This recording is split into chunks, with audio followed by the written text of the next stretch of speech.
Acordei com um sobressalto às 3 da madrugada. O velho relógio de parede, herança da minha mãe, marcava o tempo com um tic-tac teimoso que parecia aumentar o silêncio da casa. Na quinta, perdida entre sobreiros e oliveiras do Alentejo, a noite tinha um peso próprio. Um escuro espesso que a lua cortava em tiras pálidas através da cortina. Foi então que ouvi um som seco, ritmado, como unha a raspar na terra. E logo os cães lá fora, num latir curto e tenso, como se soubessem antes de mim que algo estava errado. Enrolei os ombros no meu chale de lã, calquei o soalho frio com os pés descalços e abri a cortina apenas o suficiente para ver sem ser vista. A luz trêmula de uma lanterna dançava ao fundo do jardim, junto à cerca de madeira que dá para a horta. O meu coração disparou quando reconheci a figura. Era a minha nora, Marisa. Estava sozinha. Na mão direita, uma pá, na esquerda, a lanterna. Ajoelhava-se, cravava a lâmina na terra úmida, levantava, despejava, repetia. Ao lado, pousado como um bicho sem nome, jazia um saco preto, inchado de uma forma que não esqueci mais. Fiquei colada à janela, com a respiração presa na garganta.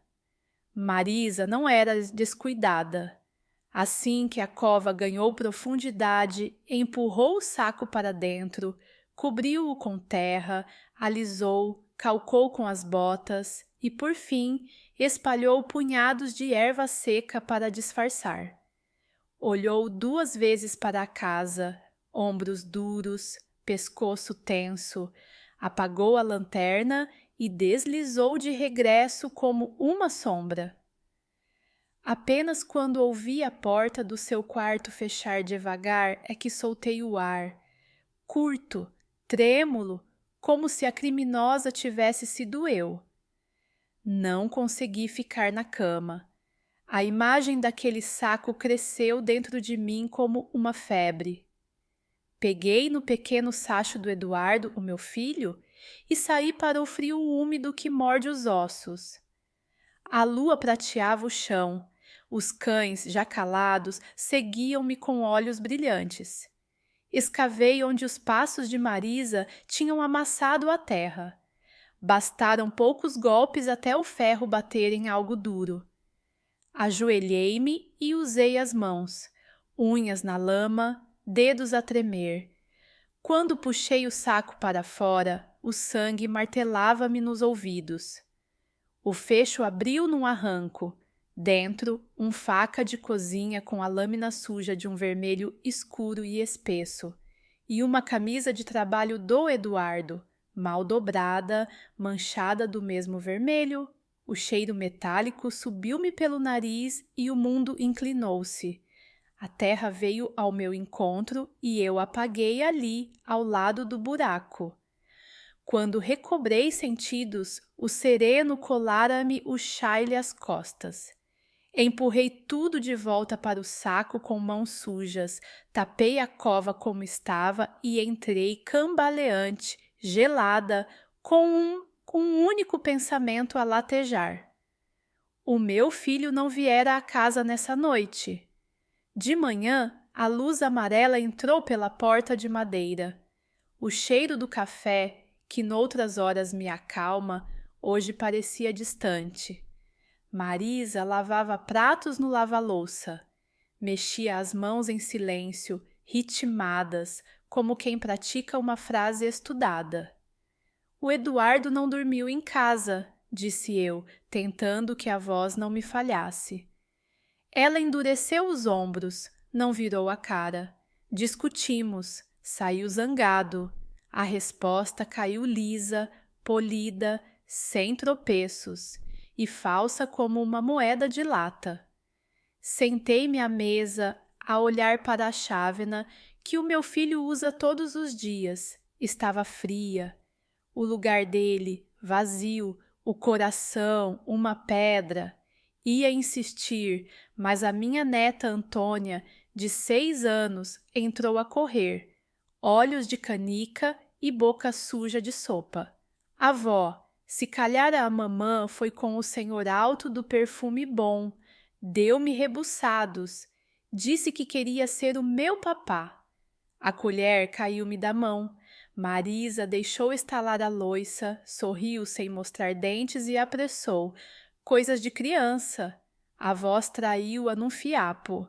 Ao fim da tarde, Dona Rosa e a vizinha bateu ao portão com uma cesta de ovos. Encostou-se ao meu ouvido. Vi a sua nora ontem à noite com um homem num carro que não conheço. Não era a carrinha do Eduardo. Agradeci como pude, com os dedos a gelar por dentro do avental. Nessa noite, quando passei pelo quarto de Marisa, vi luz a fugir por debaixo da porta. As palavras saíam-lhe em sussurro cortado. Não ligues, é perigoso, ninguém desconfia. Fiquei plantada no corredor, com a alma a tremer. Voltei para o meu quarto devagar, sem sono possível. O relógio batia, a faca, a camisa, o silêncio. O senhor alto, o carro estranho. As peças encaixavam-se sozinhas numa imagem que eu recusava ver. No dia seguinte, no mercado de Évora, o burburinho das bancas não me levou o peso do peito. Eu escolhia tomates e as mãos escorregavam. Ouvi, sem querer, o boato a nascer na banca da fruta. Um homem encontrado à beira da estrada para Beja, cheio de pancadas e facadas, levado sem identificação ao Hospital do Espírito Santo. Os joelhos fugiram-me. Deixei a cesta cair, pedi direções e apanhei o primeiro autocarro. O mundo corria pela janela, mas eu só via o rosto do meu filho. No hospital, agarrei-me ao balcão. Trouxeram um homem sem nome há 2 dias? A enfermeira folheou o caderno. 30 anos, múltiplas lesões perfurocortantes. Está a lutar. Levaram-me por corredores claros até um quarto onde o som das máquinas faz mar batido. Na cama, pálido como cal, lábios rachados, estava o meu Eduardo. As minhas pernas cederam. Agarrei-lhe a mão como quando era pequeno e tinha febre. Filho, ele mexeu as pálpebras, abriu os olhos turvos e murmurou, seco, mãe. Aproximei o ouvido à sua boca, as lágrimas a caírem-me. O que te fizeram? Ele respirou com esforço, palavras partidas. Descobria a Marisa, traía-me, disse que me ia separar e ficar com a custódia da Antônia. Ela chorou, depois ameaçou, a discussão cresceu, apertei a porta e senti a facada. Caí, pensou que eu estava morto, chamou um tal de Vitor. Meteram-me num carro, deixaram-me num terreno baldio. Fingi que não respirava. Fechou os olhos, dor a cortar-lhe a testa. Mãe, tu e a Antônia estão em perigo. Saí do quarto com o coração aos golpes, mas o que eu tinha de fazer ficara limpo dentro de mim. Naquela tarde levei o Eduardo, curvado, de passo curto, mas vivo, à esquadra da polícia. O inspetor Almeida ouviu-nos primeiro com tédio. Depois, com o relato do meu filho e a minha descrição do enterro no jardim, a sua cara mudou.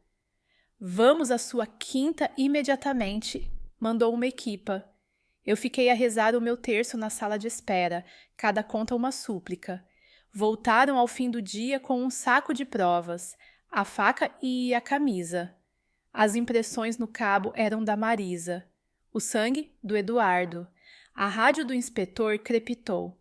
A arguida saiu da quinta. Encontra-se com um homem num café à beira da estrada. Preparam fuga. O Almeida levantou-se.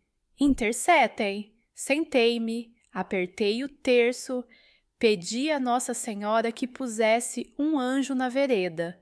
Minutos depois, a voz no aparelho trouxe a notícia. Marisa e Vitor detidos. Ao leitor que chegou até aqui. Esta é uma história para ser ouvida com calma e atenção.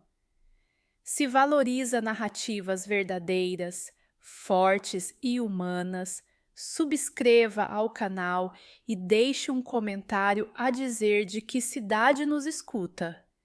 O seu gesto ajuda-me a dar voz a quem já quase a perdeu. Nessa noite, quando regressei à quinta, a lua estava redonda e fria sobre as oliveiras. No portão parei um instante. A mesma terra onde, um dia antes, as minhas mãos tremiam a desenterrar um segredo, tinha agora marcas de botas da polícia e o buraco refeito, selado pela lei. Entrei, fechei devagar e encostei a testa à madeira. A Antônia dormia, braços abertos como quem confia no mundo. Eu sentei-me à beira da cama e fiquei a olhar-lhe a respiração mansa. O relógio voltou a marcar o tempo. Pela primeira vez em muitas horas, deixei o corpo pesar e chorei em silêncio, não só pelo que perdemos, mas pelo milagre simples de ainda a ter comigo. Na manhã seguinte às detenções, acordei antes do sol.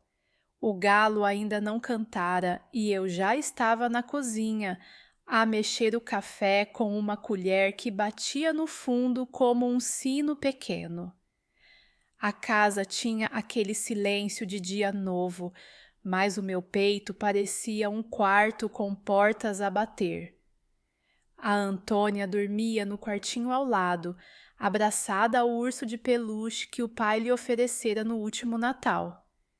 Fiquei algum tempo a vê-la respirar, a mão leve sobre o cobertor, como se pudesse velar-lhe os sonhos. Depois fui varrer o alpendre, devagar, a escutar o ranger das tábuas, a tentar convencer-me de que a casa era de novo nossa. Ao meio da manhã, o telefone tocou. Era o inspetor Almeida. A sua voz vinha firme, sem bravatas, como quem segura uma escada para o outro descer com segurança. Dona Maria de Lourdes, a arguição da Marisa e do Vitor será esta tarde no DIAP de Évora. Precisamos do depoimento da senhora e, se possível, que traga alguns documentos do Eduardo, horários, mensagens recentes, o que houver. Olhei a mesa, o caderno com as contas da horta, as chaves enferrujadas, a caneca do meu filho. Disse que sim, que iria, que podia contar comigo. Ele acrescentou, após um silêncio curto: já pedimos medidas de proteção para a Antônia. Uma equipa da CPCJ passará por aí para avaliação. É rotineiro, serve para a resguardar. Agradeci. Ao pousar o auscultador, senti o peso de uma palavra que o inspetor não pronunciou. Perigo. Por mais mecanismos e autos, o medo é sempre doméstico, cresce no mesmo prato onde pomos a sopa. Dei o almoço à menina e vestia com o seu vestido de algodão azul. Disse-lhe que íamos à cidade tratar de papéis, sem mais. Não menti, mas calei o resto. No autocarro para Évora, ela encostou-se ao meu ombro e adormeceu a meio da estrada, a boca entreaberta, um fio de luz a bailar-lhe nas pestanas. Tive vontade de chorar, mas aprendi há muito que as lágrimas, para servirem, têm de cair à hora certa. No Ministério Público, O corredor cheirava a papel e a lixívia. O inspetor apareceu com um sorriso curto, desses que não prometem milagres, apenas trabalho. Entreguei-lhe a pasta com os papéis do Eduardo. Faturas de gasóleo, recibos da cooperativa, 2 bilhetes com palavras tortas, custódia, divórcio, que encontrei na secretária dele. Enquanto a assistente social entretinha a Antônia com lápis de cor, sentei-me diante da procuradora. Uma mulher de meia idade, olhar claro, voz sem arestas. Conte tudo desde a noite do barulho no quintal, pediu. Contei. Sem adornos, sem me perder nos medos. Falei da lanterna, da pá, do saco negro, da faca e da camisa, do mercado, do hospital. Falei da chamada sussurrada atrás da porta, do não ligues, é perigoso. Falei do homem alto que cheirava a perfume e dava rebuçados à minha neta. A procuradora alinhavou notas, às vezes fazia perguntas curtas, a marcar o trilho. No fim ergueu os olhos. A senhora foi a ponte para o seu filho estar vivo. Agora cabe-nos ser a ponte para que ambos fiquem a salvo. Quando saí, o Almeida esperava junto à máquina de café. A Marisa negou tudo como era de esperar. O Vitor mente mal. Quando lhes apertamos as perguntas sobre o carro e as luvas, trocou as horas. Fez uma pausa. O juiz de instrução vai apreciar prisão preventiva. As provas materiais ajudam. O meu corpo cedeu 1 milímetro, como uma cadeira velha a aceitar o peso de novo. A Antônia veio a correr, a mostrar-me um desenho, uma casa com chaminé, 3 figuras de mãos dadas e um cão gordo. É a nossa quinta, avó. O papá está a sorrir. Guardei o papel na mala como se fosse uma carta de navegação. De regresso à aldeia, o céu começou a mudar de cor. Um vento macio desceu das figueiras e os cães anunciaram-nos com alegria nas patas. Dona Rosa apareceu logo ao portão, avental florido, olhos interrogantes. Contei-lhe o essencial, o que era público, e ofereci-lhe silêncio para o resto. Ela apertou-me as mãos tisnadas do campo. A justiça anda devagar, vizinha, mas chega. O que puder fazer, diga. Pedi-lhes apenas que vigiasse, como sempre, as idas e vindas quando eu precisasse de ir à cidade. Ela assentiu com firmeza, como quem aceita um turno na vigília. À noite, sentei a Antônia ao meu lado na cama. A voz tem de encontrar a medida exata quando fala com uma criança. Nem o mel que adormece a verdade, nem o vinagre que a queima. Meu amor, a mamã vai ficar algum tempo fora. Os adultos às vezes tomam decisões que doem a toda a gente. O papai está a tratar de sarar por dentro e por fora, mas volta para casa. Eu e tu somos a casa dele. Vamos ser corajosas? Ela olhou-me com os seus olhos redondos, como janelas de igreja a apanhar sol, e assentiu. Se ele vier hoje, posso dormir na cama grande? Sorri. Podes. Quando ele vier, fazemos um acampamento de lençóis. Na madrugada, acordei com o telefone. O som espetou-se-me na nuca. O inspetor, voz baixa. Prisão preventiva decretada para os 2. Não podem aproximar-se de si, da criança, nem do Eduardo. Foi decretada proibição de contactos e pulseira eletrônica para o Vitor se, porventura, sair. Para já ficam. O ficam foi a primeira palavra que me soube a pão quente em muitos dias. Agradeci, sentei-me na borda da cama e respirei devagar, como quem aprende outra vez a usar os pulmões. Dias assim não acabam, dissolvem-se. Pela manhã, voltei ao hospital. O Eduardo estava sentado, costas apoiadas, palidez de quem regressa devagar à pele. O médico falou dos pontos, das curas, do repouso. Eu ouvi tudo e fiquei com o que interessava, a caminho. Quando a assistente entrou com a alta provisória para a semana seguinte, saí ao corredor para não desatar ali num pranto. Encostei a testa à parede fria e agradeci em silêncio. Aos homens, a Deus, ao acaso que por vezes se faz anjo. Sentei-me ao lado do meu filho.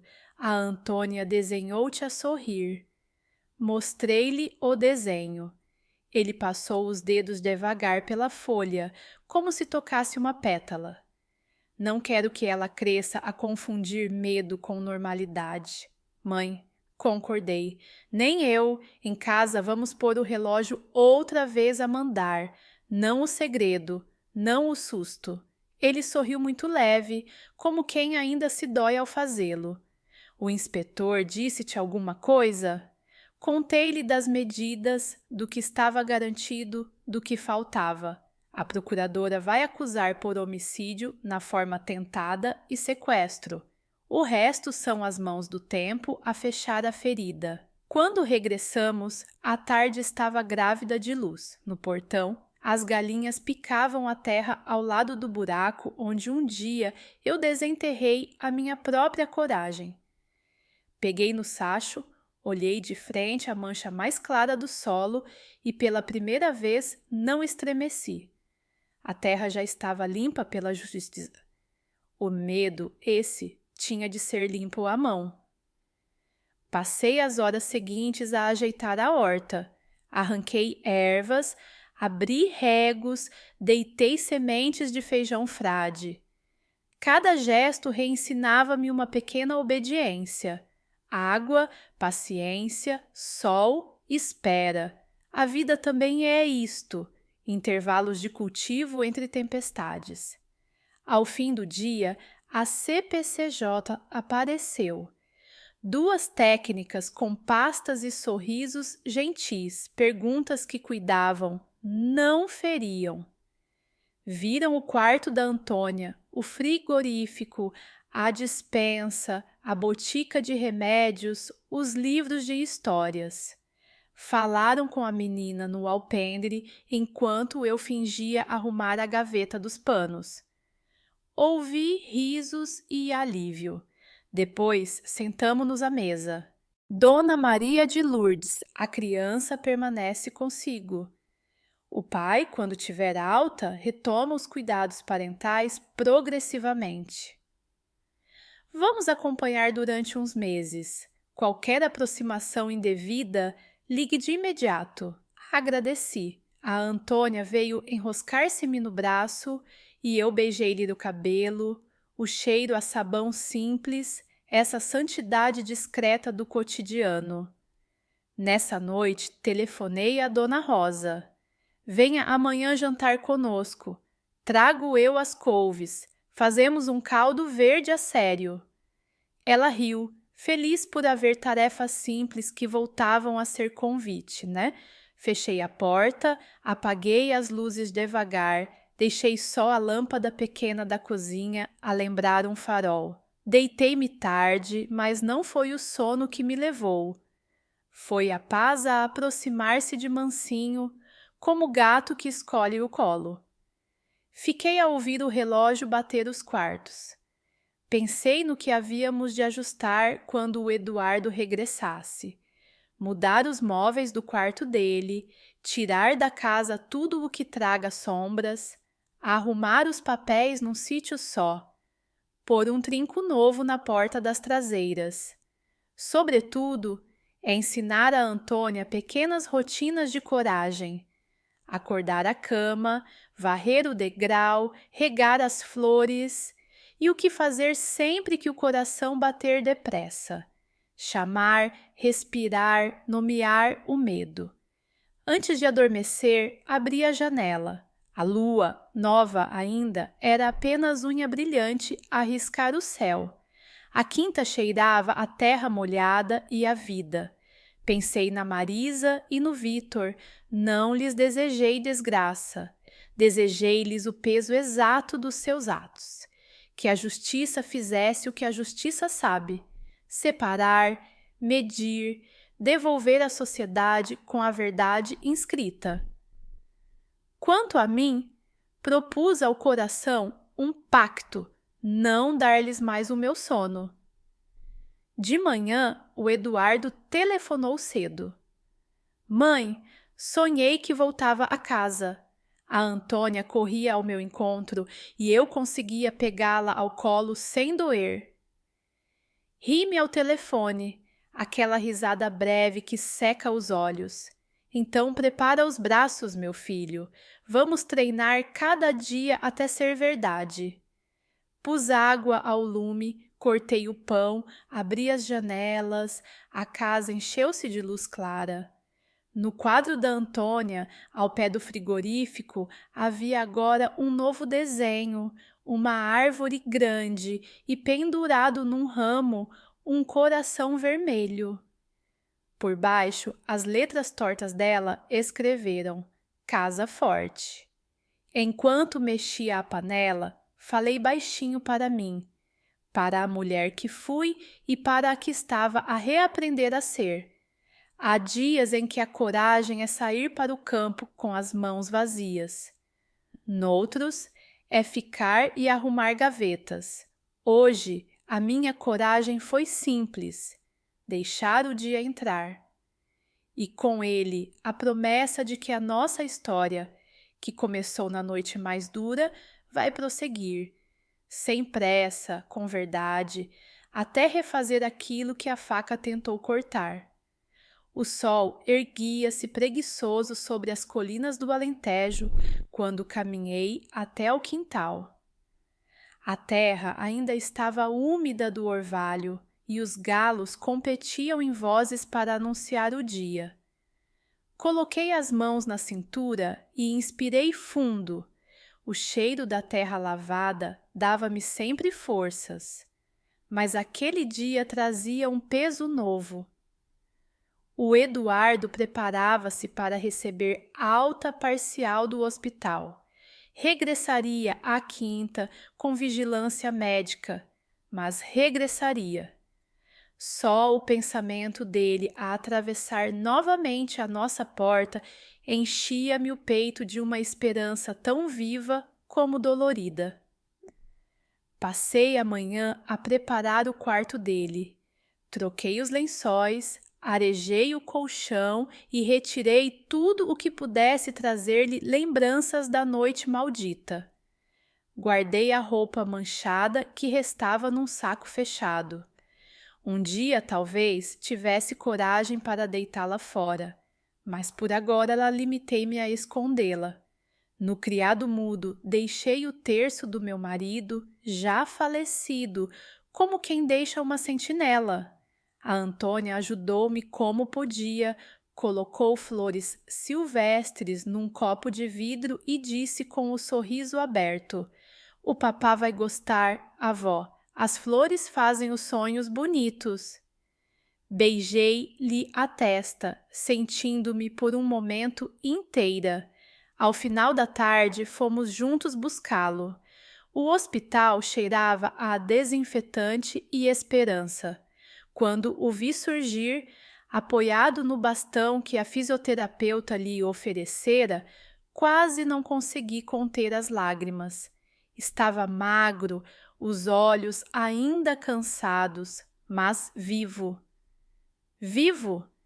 Abracei-o com cuidado, temendo magoar-lhe as costuras da ferida. "Já chega de choro, mãe", murmurou-me com um sorriso cansado. "A partir de agora é só levantar." Fiz que sim, mas as lágrimas insistiam em correr, teimosas. O regresso foi silencioso. No autocarro, a Antônia não largava a mão do pai. Ele acariciava-lhe os dedos como se tocasse num segredo. Olhava-a e, por vezes, fechava os olhos, talvez com medo de que tudo fosse apenas um sonho. Ao chegarmos à quinta, os cães correram à frente, em festa. Dona Rosa apareceu ao portão, acenando com a sua alegria discreta. Eduardo cumprimentou-a com voz fraca. Obrigado por ter olhado pela casa. Ela abanou a mão, envergonhada. Fiz apenas o que se faz a quem é família. Foi o suficiente para eu sentir um nó na garganta. Dentro de casa, Eduardo sentou-se à mesa da cozinha. Olhava em redor, como quem reconhece um lugar e ao mesmo tempo o estranha. A Antônia trouxe-lhes yegua, orgulhosa de ser útil. Papá, desenhei-te uma árvore com um coração. Ele sorriu, apertando o papel contra o peito. Eu servi caldo verde. Enquanto mexia a colher, o silêncio pareceu alargar-se e percebi que era hora de falar. Filho, comecei, escolhendo as palavras como quem escolhe pedras para atravessar um rio. A procuradora vai avançar. A Marisa e o Vítor ficarão onde devem estar. Mas precisamos de preparar-nos. O julgamento vai trazer lembranças. Vais ter de repetir tudo. Eduardo suspirou, os olhos a pesarem mais que o corpo. Eu sei, mãe, mas não fujo. Se vivi, foi para contar. A sua voz, ainda que rouca, tinha uma firmeza que me fez estremecer. Era o mesmo rapaz que, em criança, teimava em consertar brinquedos partidos, mesmo quando eu lhe dizia para deitar fora. Nunca desistia de juntar as peças. Nessa noite, deitei a Antônia cedo. Eduardo ficou comigo na cozinha, apenas a lamparina acesa. O silêncio crescia entre nós até ele se inclinar e perguntar: Mãe, acreditas que algum dia a Antônia vai perdoar a mãe? A pergunta feriu-me como faca. Engoli seco. Filho, as crianças têm um coração de cera. Amolece fácil, mas também grava marcas. O que podemos é dar-lhe tanta luz que as sombras percam a força. Ele assentiu, olhando a chama da lamparina como se ali buscasse resposta. Os dias seguintes foram de adaptação. Eduardo caminhava devagar pelo quintal, apoiado no bastão. A Antônia corria à sua volta, rindo, como se fosse guardiã do pai. Eu cuidava da horta, mas os olhos estavam sempre atentos a eles. Às vezes, Eduardo sentava-se à sombra da figueira e ficava calado, a olhar o horizonte. Sabia que era o peso da lembrança. Nesses momentos, aproximava-me devagar, oferecia-lhe um copo de água ou apenas a minha presença. Não precisava de palavras. O silêncio também cura. Mas as notícias não demoraram a chegar. O inspetor Almeida visitou-nos numa manhã cinzenta. Sentou-se à mesa, tirou o chapéu e falou direto. O julgamento será marcado para daqui a 3 meses no Tribunal de Évora. As provas são sólidas, mas o advogado da Marisa tenta alegar influência do Vítor, coação, fragilidade emocional. Vai ser uma luta. O Eduardo apertou os punhos. Eles tentam limpar a culpa como quem lava sangue com água, mas a mancha fica. O inspetor anuiu. Cabe-nos garantir que a mancha não se apague na lei. Depois da visita, fiquei sozinha no quintal, a olhar as galinhas. Senti uma mistura de raiva e tristeza. Como pôde a Marisa, que eu tratei como filha, ter sido capaz de tal traição? Recordei as vezes em que cozinhamos juntas, em que ela riu aprendendo as receitas da família.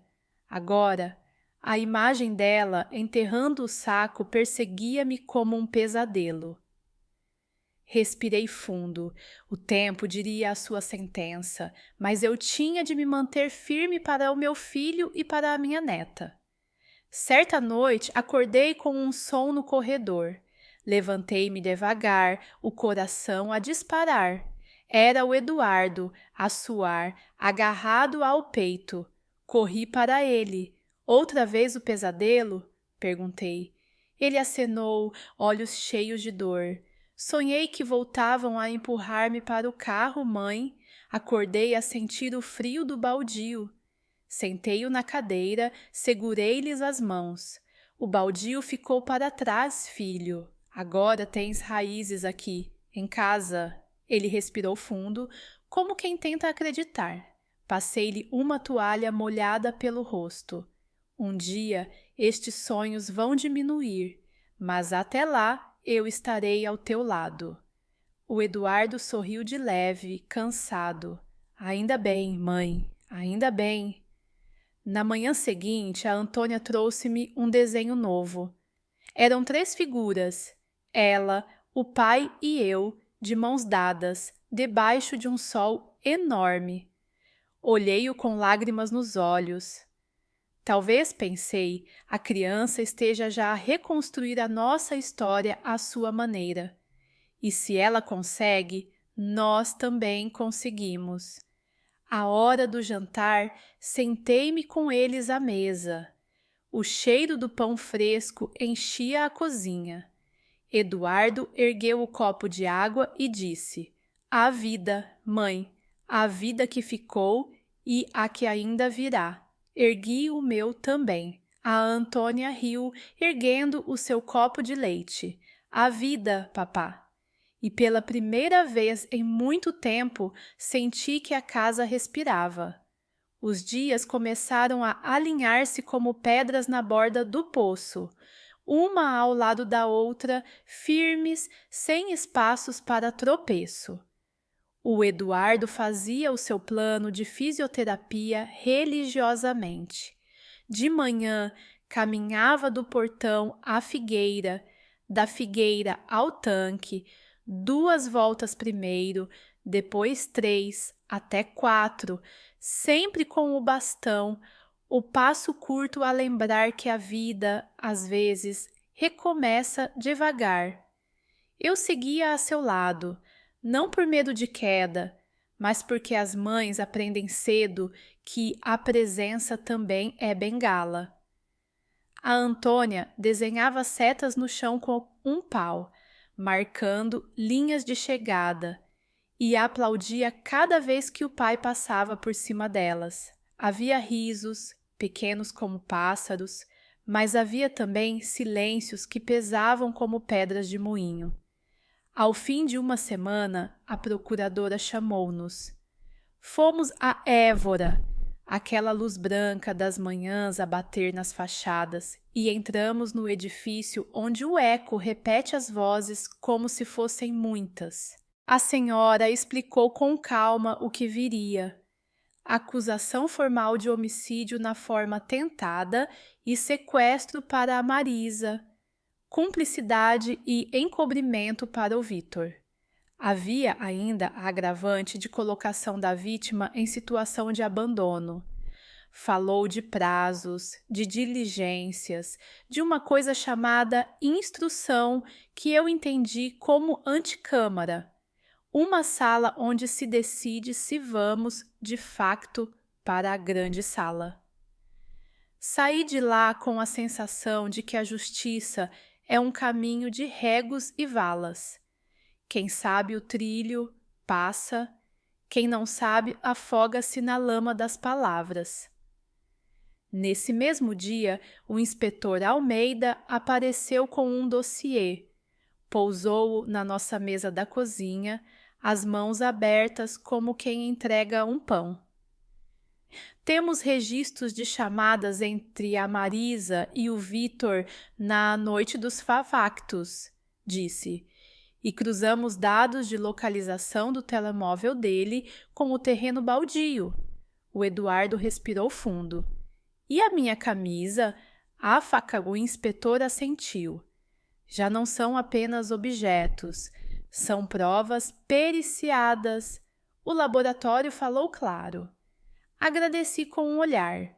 O Almeida percebeu e fechou o dossiê. Agora, o mais importante é manterem a rotina. A rotina é a vossa armadura. A rotina, contudo, também traz surpresas. 2 semanas depois, um advogado elegante, gravata bordeaux, apareceu ao portão. Disse o nome, tirou um cartão liso e anunciou que representava a Marisa. O coração deu-me um salto. Ele pediu para falar em privado, voz macia, olhos treinados a medir. Levei-o ao alpendre e deixei o Eduardo e a Antônia na cozinha a amassar pão. O homem foi direto. A minha constituinte quer pedir desculpa. Diz que agiu num estado de perturbação que foi manipulada pelo Vitor. Não pretende agravar o sofrimento da família. Se houver abertura para um acordo, facilitará. Ouvi-o sem interromper. O vento rodou no quintal e trouxe-me o cheiro a alecrim. Doutor, respondi, há desculpas que se pedem ao juiz, não à mãe, e há feridas que não se curam com papéis. Ele tentou insistir, falou de pena suspensa, de benefícios, de contexto emocional. Eu ergui a mão como quem para uma enxada antes de dar no dedo. A Antônia não é contexto, é criança e o meu filho não é número. É vida, o resto discute-se no tribunal. O homem guardou o cartão, fez um aceno quase triste e foi-se embora com o pó da estrada a subir-lhe aos sapatos. Nessa tarde, o carteiro trouxe uma carta com selo da prisão. O envelope trazia o meu nome completo e a caligrafia que eu conhecia, a da Marisa. Fiquei à mesa a olhar o papel como quem encara um bicho enroscado. O Eduardo percebeu logo. Queres que leia eu? Abanei a cabeça. Abri o sobrescrito com uma faca de pão, devagar. As linhas eram um rio de lágrimas escritas. Dizia que se arrependera, que tudo começara com palavras doces do Vitor, que se sentira vista, que o medo e a raiva cegam, que na noite do erro tudo foi rápido, que pensou que o Eduardo sobreviveria, que o abandono no baldio foi um pânico, que a Antônia era o seu coração fora do corpo. Terminei a leitura com as mãos frias. O Eduardo ficou calado. Mãe, disse por fim, isto é uma estratégia, mas a dor dela, se existir, não muda a realidade. Guardei a carta num saco transparente e liguei ao inspetor. Recolha-na, pedi. Tudo o que uma pessoa escreve quando se lembra tarde também é verdade, ainda que torta. As semanas rolaram. No hospital, o fisiatra apertava com o Eduardo. Exercícios de respiração, elásticos, passos laterais. Em casa, eu ensinava-lhe um truque antigo da minha mãe para a dor que foge da mão. Contar de trás para a frente enquanto se pousa o pé. 10, 9, 8. Até o corpo esquecer um bocadinho o que a cabeça lembra demais. À noite, às vezes, ele endireitava-se na cama com o susto mordido nos dentes. Eu punha-lhe a mão no peito, não para segurar o coração, mas para lhe dizer que havia outra batida, a minha, disponível para equilibrar a dele. A Antônia voltou à escola. Na primeira manhã, caminhou a saltitar a meu lado, mochila a bater-lhe como um tambor leve. À porta, as outras mães olharam-nos com aquela mistura de pena e curiosidade que nunca me foi estranha. A professora trouxe-nos para dentro e falou baixinho. Vamos proteger a Antônia do falatório. Já reunimos com os pais. Quem insistir em perguntas, Fala comigo. Olhei para a mulher e senti vontade de lhe abraçar as mãos. Naquele dia, quando a fui buscar, a Antônia vinha com um desenho novo, um campo de trigo e, ao fundo, uma cidade com janelas acesas. É o caminho do papá, avó, do escuro para a luz. Sorri. As crianças às vezes dão nomes aos mapas que os adultos caminham sem saber. A certa altura começou a instrução. O juiz de instrução ouviu testemunhas, recebeu papéis, escutou o que a procuradora tinha para dizer, o que a defesa podia inventar. O inspetor ligou. Foi pronúncia. Vamos a julgamento. Na cozinha, eu e o Eduardo ficamos um tempo a olhar a chaleira a ferver. Então é isto, disse ele. É isto, repeti. Não senti vitória. Senti apenas a gravidade de quem sabe que o caminho certo não é atalho, é estrada inteira, com poeira e sol. Na aldeia, o murmúrio cresceu. Há sempre quem troque a verdade pelo romance. Ouvi dizer que houve quem assegurasse que o Eduardo provocou, que a Marisa não era de violências, que o Vitor foi arrastado. Não me dei ao trabalho de responder. A minha resposta era o meu filho a endireitar as costas, a minha neta a dormir sem se encolher, a figueira a dar sombra quando o sol apertava. Dona Rosa, e essa, não cedeu ao canto das línguas. Uma tarde encostou as mãos à anca e disse alto no adro: quem quiser novela, compre televisão. A vida dos outros é para respeitar. Desde esse dia, os olhares baixaram um pouco. Há bondades que, quando se erguem, lembram aos outros como se está de pé. No meio disto, veio a CPCJ fazer nova visita. A Antônia mostrou-lhes o quarto, o globo com que a ensinamos a apontar Évora, Beja, Lisboa, como quem aprende constelações. Uma técnica perguntou-me o que eu fazia quando a menina perguntava pela mãe. Respondi com a verdade possível. Não minto. Digo que a mãe está impedida de vir por causa de decisões muito graves. Digo que a ama, mas que amar é proteger e que, às vezes, proteger é ficar longe. A senhora fechou a caneta e anuiu. É uma resposta que não promete, informa, é o que as crianças precisam para não se perder. Quando saíram, a Antônia veio para o meu colo, cansada de tanta gente adulta a arrumar as gavetas do mundo. Fiquei a embalar, lenta, até o seu suspiro acertar o compasso com o meu. Numa manhã de vento, recebi um telefonema da procuradora. A defesa pediu a avaliação psicológica da arguida. Não nos opomos. Quanto mais luz, melhor vemos. O Eduardo ouviu e apoiou com a cabeça. Se a verdade for apenas a que dói, não haverá cura. Que se veja tudo. Nesse dia, lhe fizemos sopa de pedra como o meu pai fazia. A Antônia atirou feijão e batata para a panela como quem semeia. O cheiro encheu a casa e, por um instante, entendi. O que falta, cozinha-se com o que há. À noite, escrevi num caderno, hábito antigo que me salva do excesso de silêncio, uma lista que não era lista, apenas um fio de pensamentos. Ensinar a Antônia a dar nome ao medo. Ensinar o Eduardo a dar descanso ao corpo. Ensinar-me a mim a não confundir compaixão com desculpa. Fechei o caderno e fiquei a ouvir o relógio.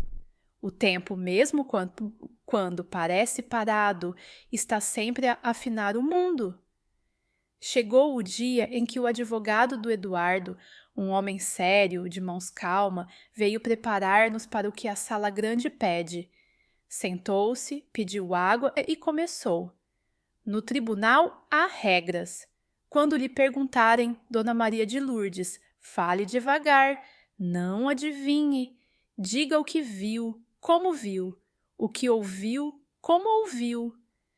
Olhei para as minhas mãos.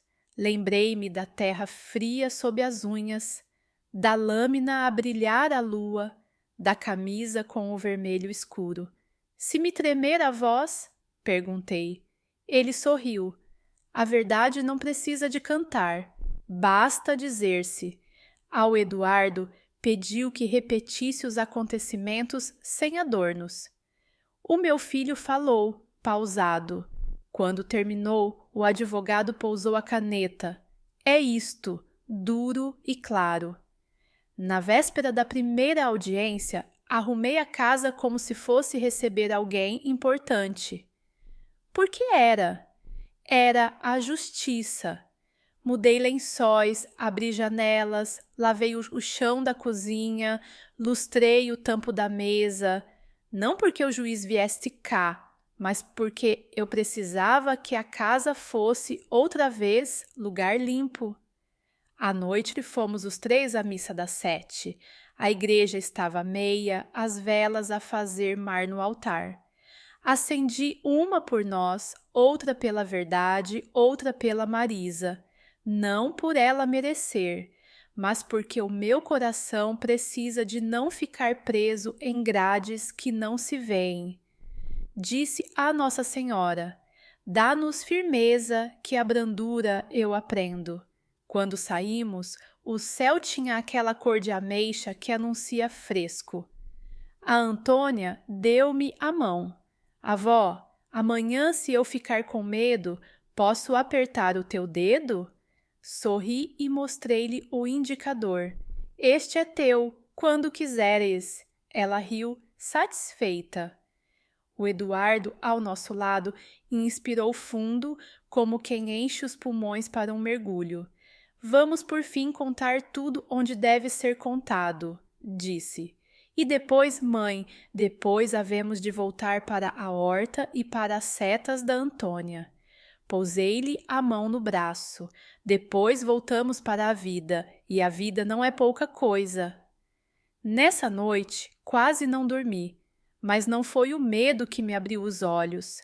Foi uma atenção nova, um estado de vigia serena. Levantei-me antes do galo. Pus a chaleira ao lume e sentei-me no banco do alpendre. E Quinta estava quieta, os sobreiros escuros, a primeira luz a dar-lhes contorno. Pensei na mulher que eu era antes de tudo e na que me estava a ser pedido se que fosse agora, menos branda no engano, mais terna no essencial. Ao longe, um cão latiu 1, 2 vezes.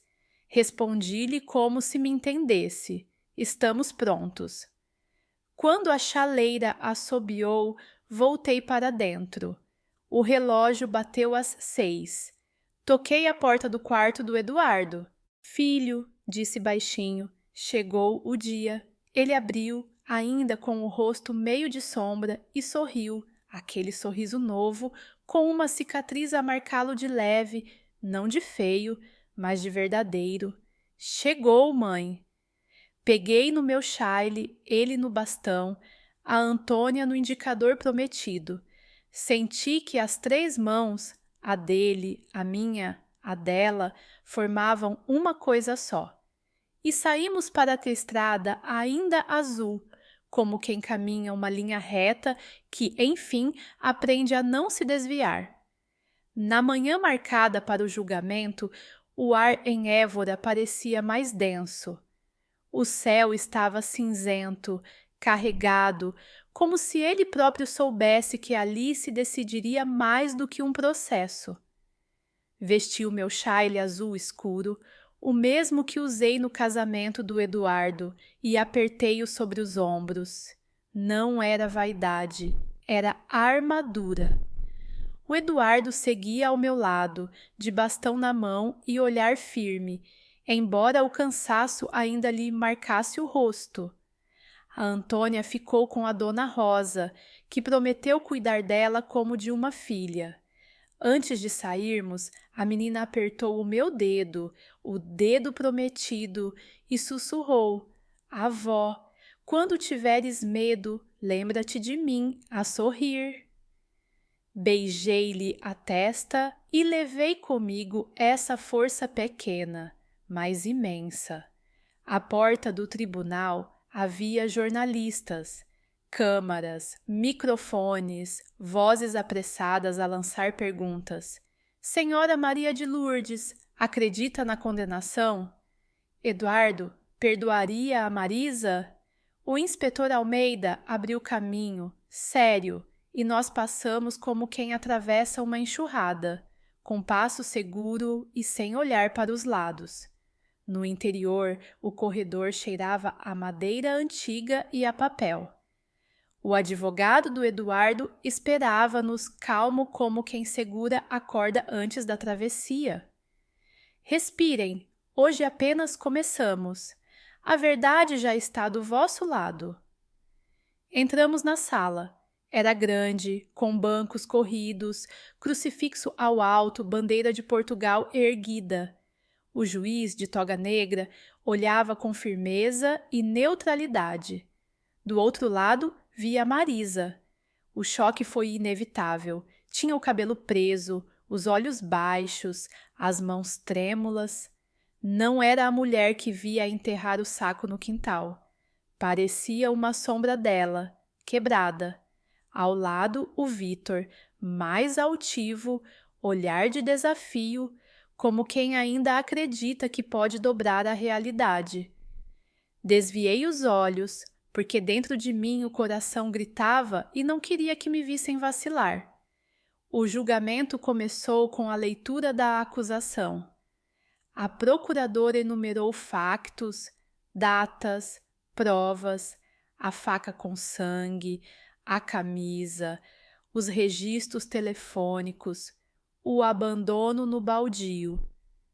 A sua voz era clara, sem pressa, como quem vai construindo pedra sobre pedra. A defesa, em seguida, levantou-se para tentar desmontar. Falou de estado emocional perturbado, de relação abusiva com o Vítor, de fragilidade psicológica. Cada palavra parecia tentativa de apagar o que eu tinha visto com os meus próprios olhos. O juiz escutava, o público murmurava. Eu respirei fundo e fechei os olhos um instante, lembrando-me do campo de trigo que a Antônia desenhara, da escuridão para a luz. Era esse o caminho que precisávamos. Chamaram a primeira testemunha, o inspetor Almeida. Respondeu com firmeza, relatou a investigação, a recolha das provas, os exames laboratoriais. Depois fui eu. Caminhei devagar até o estrado, sentindo cada olhar cravar-se nas minhas costas. O advogado fez sinal para eu me sentar. O juiz pediu que falasse do que vira naquela noite. Engoli em seco e comecei. Eram 3 da manhã quando acordei com o barulho no quintal. Vi a minha nora e Marisa com uma pá e um saco. Enterrou algo junto à cerca. No dia seguinte, escavei e encontrei uma faca ensanguentada e uma camisa do meu filho. A sala ficou suspensa. O advogado da defesa tentou interromper. A testemunha pode estar a confundir datas. O juiz ergueu a mão. A senhora descreve o que viu. Não julga, relata. Continuei devagar, até o fim. Quando saí do estrado, as pernas tremiam, mas a alma estava erguida. O Eduardo foi o seguinte. A sua voz saiu rouca, mas firme. Contou da discussão, da facada, do abandono. Contou como fingiu estar morto para sobreviver. Por momentos, a sala inteira ficou silenciosa. Apenas o som da sua respiração pesada, Vi lágrimas discretas nos olhos de uma das juradas. O advogado da defesa tentou sugerir que a memória dele podia estar afetada pelo trauma. O Eduardo ergueu os olhos e respondeu: "O trauma não apaga a verdade, marca-a mais fundo." A frase ficou a ecoar. Eu, por dentro, agradeci a Deus pela coragem que ainda lhe restava. Nos dias seguintes, outras testemunhas foram chamadas. Vizinhos que viram a Marisa com o Vitor, a professora da escola que confirmou comportamentos estranhos, os peritos que apresentaram laudos. O caso ia se desenhando como um tapete, fio a fio, sem buracos. A defesa insistia, tentava justificar, mas as provas pesavam como pedras. Quando mostraram a carta escrita pela Marisa, a sala ficou atenta. O juiz leu em voz alta trechos: arrependimento, manipulação, pânico. Mas também ali estavam as contradições.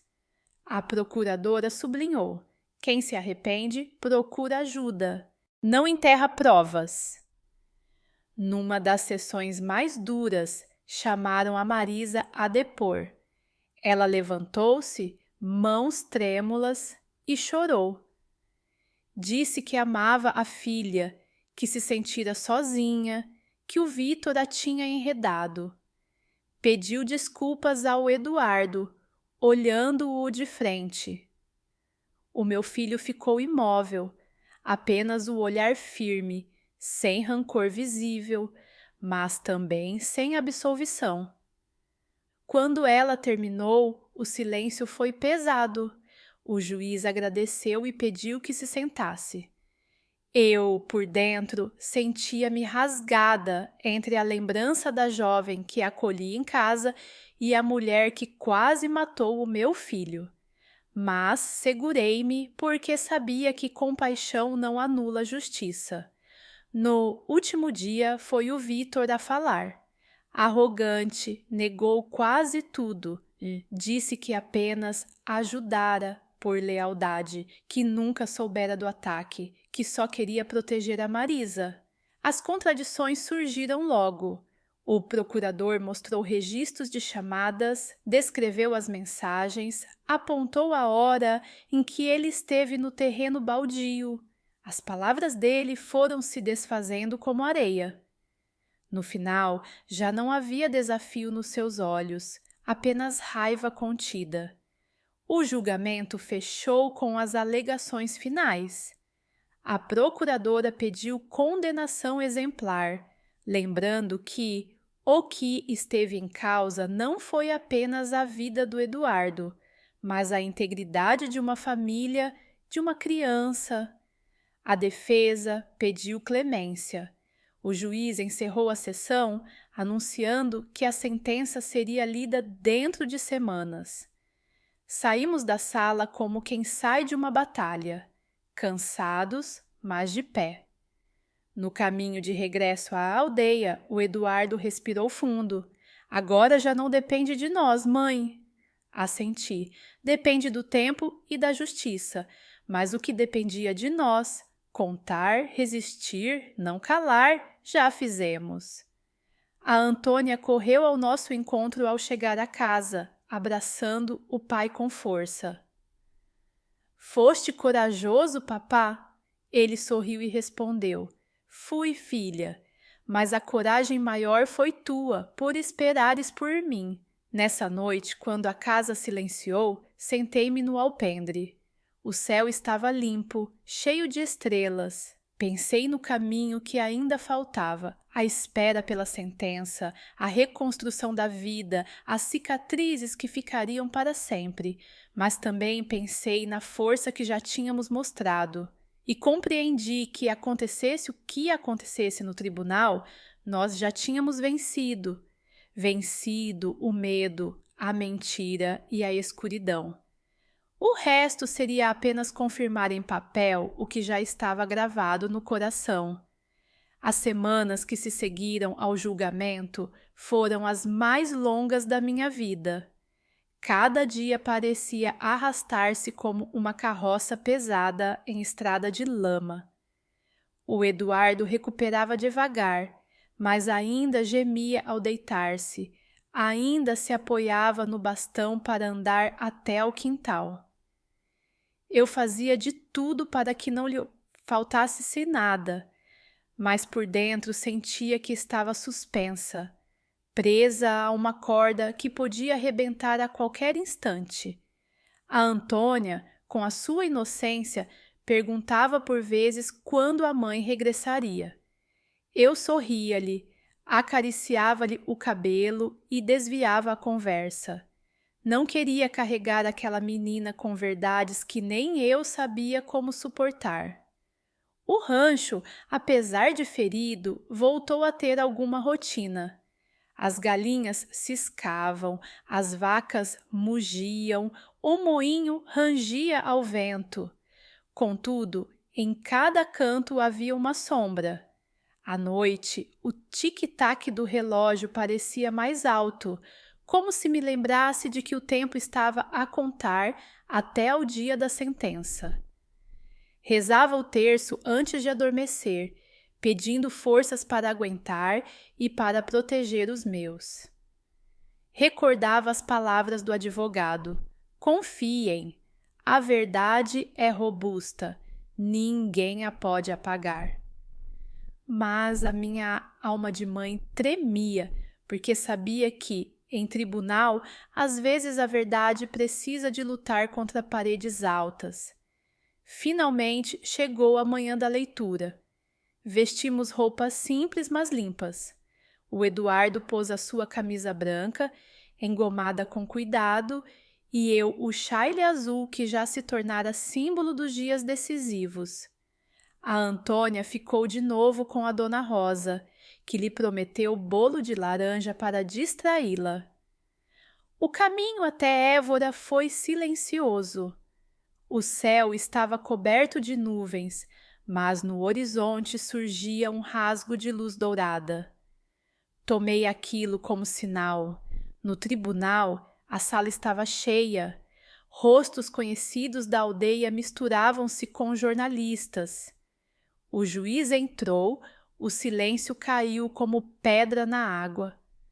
Todos se levantaram e voltaram a sentar-se. O meu coração martelava no peito. Peguei na mão do Eduardo, fria de nervos. Ele olhou-me e murmurou: seja o que for, mãe, estamos juntos. Assenti, sem conseguir responder. O juiz abriu um dossiê grosso. A sua voz era firme, pausada, sem pressa. Primeiro descreveu os factos provados: a facada, o abandono no baldio, o envolvimento do Vitor, as provas materiais. Falou das contradições nas versões da Marisa, das mensagens recolhidas, das testemunhas. Cada frase era como um tijolo, construindo um muro que já não deixava dúvidas. A defesa tentou interromper, mas o juiz ergueu a mão. Já terá oportunidade de responder. Agora lê-se a decisão. A sala estava suspensa. A Marisa, com o rosto pálido, tremia e limpava lágrimas. O Vitor mantinha a postura rígida, mas o suor escorria-lhe pela fronte. E então a voz clara do juiz encheu o espaço. Marisa Lopes, condenada a 15 anos de prisão pela tentativa de homicídio de Eduardo Souza. Vitor Faria, condenado a 7 anos de prisão como cúmplice e encobridor. O golpe seco do martelo ecoou. Por um momento, ninguém respirou. Depois, o murmúrio ergueu-se como maré. Senti as pernas tremerem, mas não caí. Uma onda de alívio e dor percorreu-me. Apertei a mão do Eduardo. Ele fechou os olhos e uma lágrima correu-lhe pela face. Acabou, mãe, disse baixinho. Eu soube que não era um fim, mas um marco. A justiça tinha sido feita, mas a ferida ficaria conosco. A Marisa caiu de joelhos a chorar, implorando ao juiz, dizendo que se arrependera, que tudo tinha sido manipulação do Vitor. Mas as palavras dela perderam-se no ar. O Vitor, algemado, ainda lançou insultos, chamando-a de mentirosa. Os guardas levaram-nos. Quando passaram perto de nós, a Marisa ergueu os olhos. Havia neles uma mistura de rancor e súplica. Eu desviei o olhar. Tinha deixado de ser minha nora no instante em que levantara a mão contra o meu filho. Saímos do tribunal sob o sol que finalmente rasgava as nuvens. Os jornalistas acotovelavam-se, mas o inspetor Almeida abriu caminho. Agora podem respirar, disse com um aceno firme. No largo, encontrei a Dona Rosa com a Antônia pela mão. A menina correu para o pai. Papá, já está tudo bem? O Eduardo ajoelhou-se com esforço e abraçou-a. Agora sim, filha, agora podemos começar de novo. E eu senti que aquelas palavras eram semente de esperança.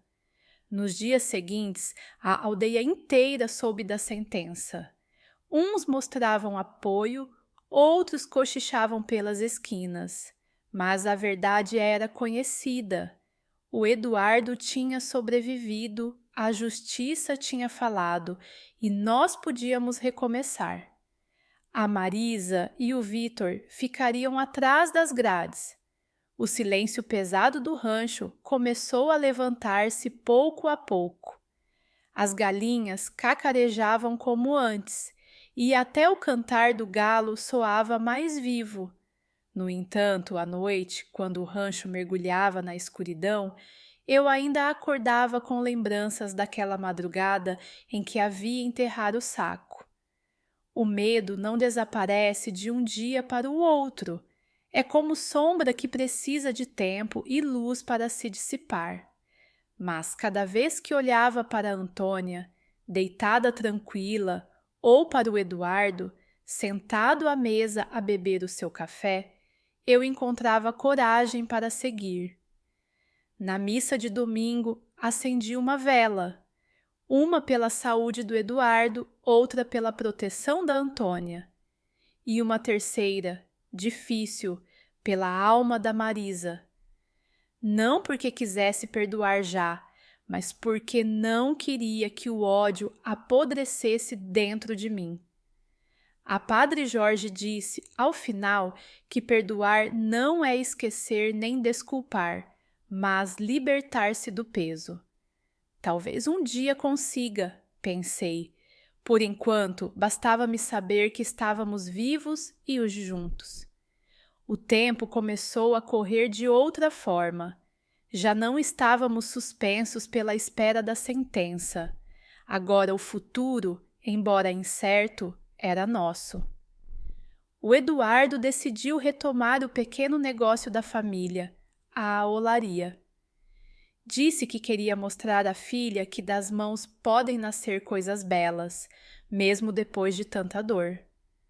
A Antônia ajudava, rindo com o barro colado aos dedos. Eu ficava a observá-los, com o coração cheio de orgulho e uma tristeza doce, aquela que lembra o que se perdeu, mas agradece o que se salvou. Às vezes, à noite, o Eduardo confidenciava-me. Mãe, ainda sonho com o baldio. Acordo a suar, penso que estou lá outra vez.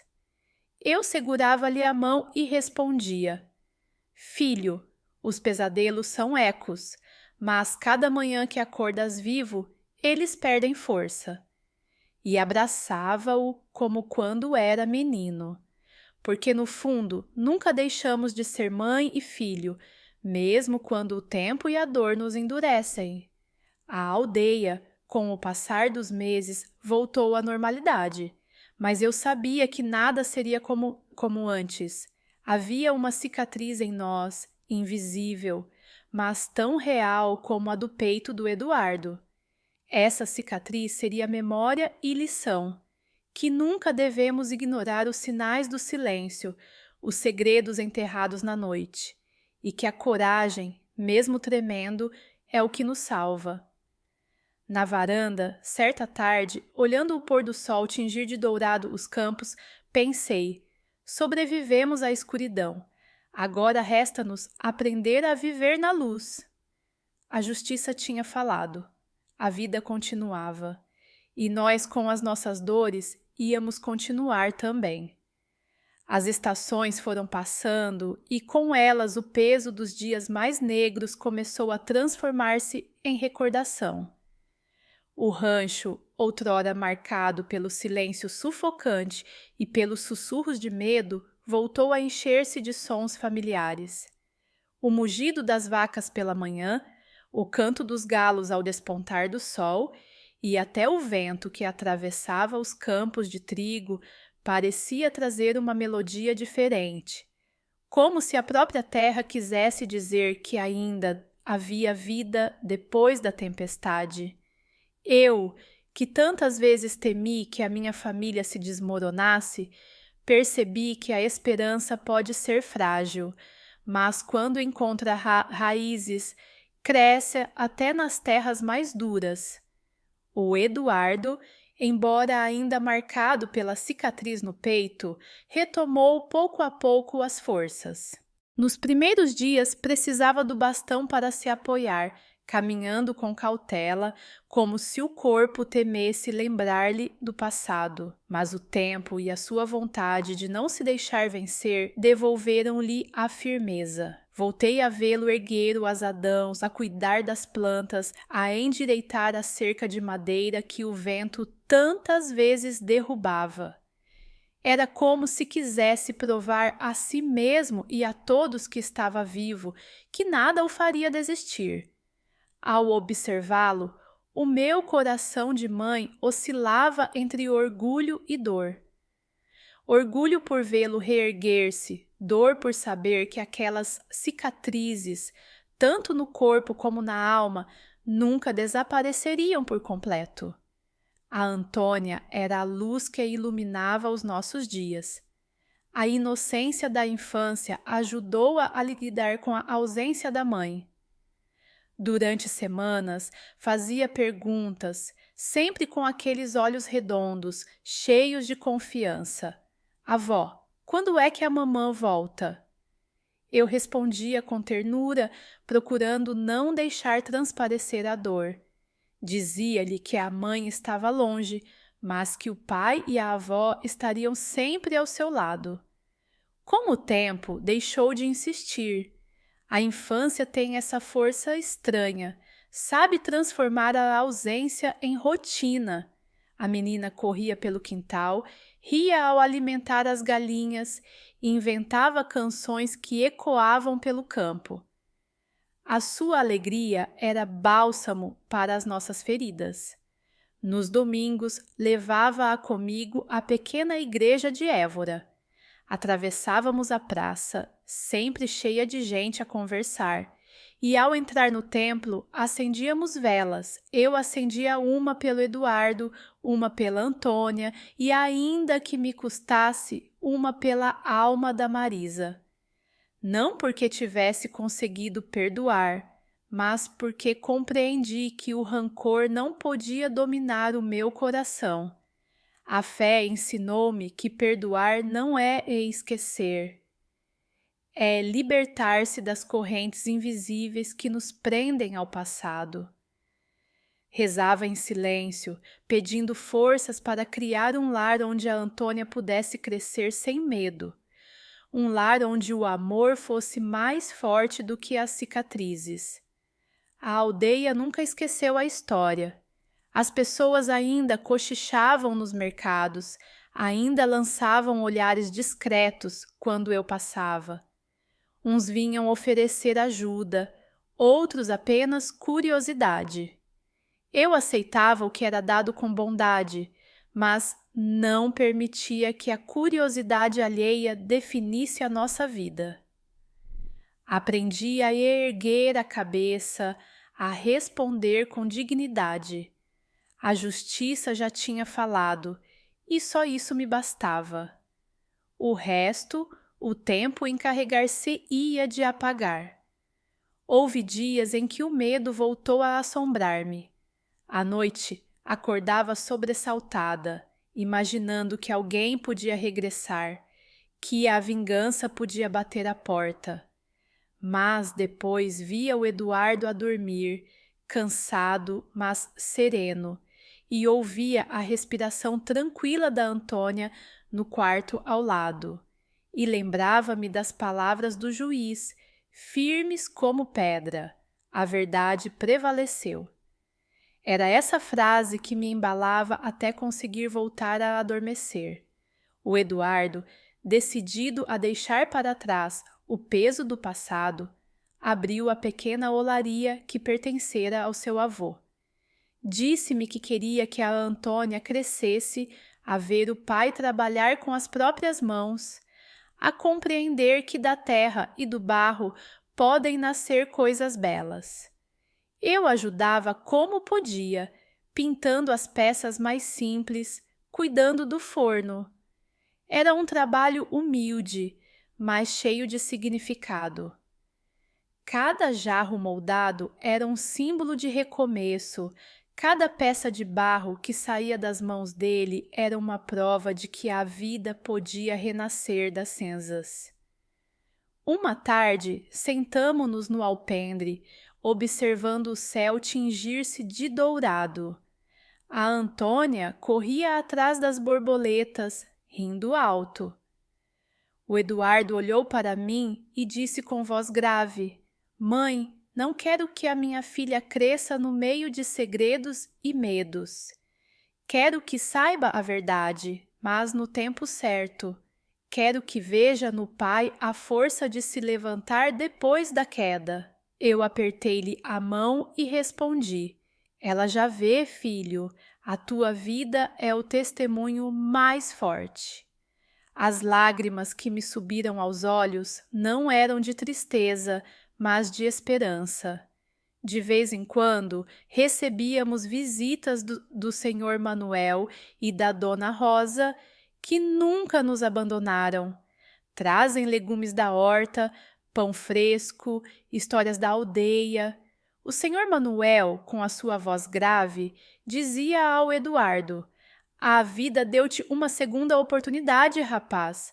Não a desperdices.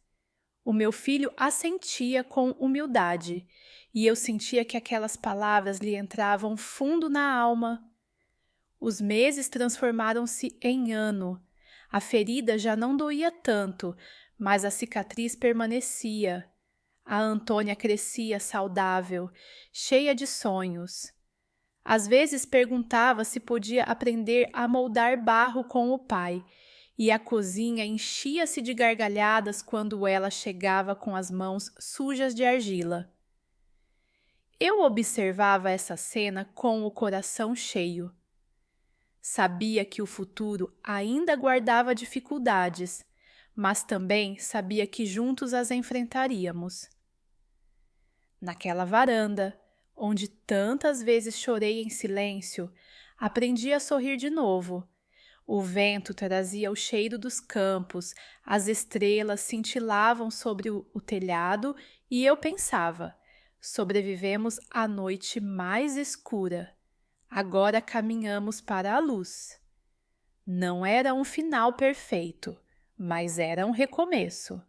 E por vezes, recomeçar é a maior vitória que a vida nos concede. Hoje, quando fecho os olhos, sei que a lição que fica não é apenas a dor que suportamos, mas a certeza de que a verdade, por mais dolorosa que seja, precisa sempre de vir à tona, porque esconder só adia a ferida e corrói a alma. O que nos salvou foi o amor que nos une, a coragem de enfrentar o medo e a esperança que se recusou a morrer. E se há algo que desejo deixar a quem me escuta, é isto: A família pode ser atingida por sombras, mas se houver amor, fé e determinação, a luz acaba sempre por vencer.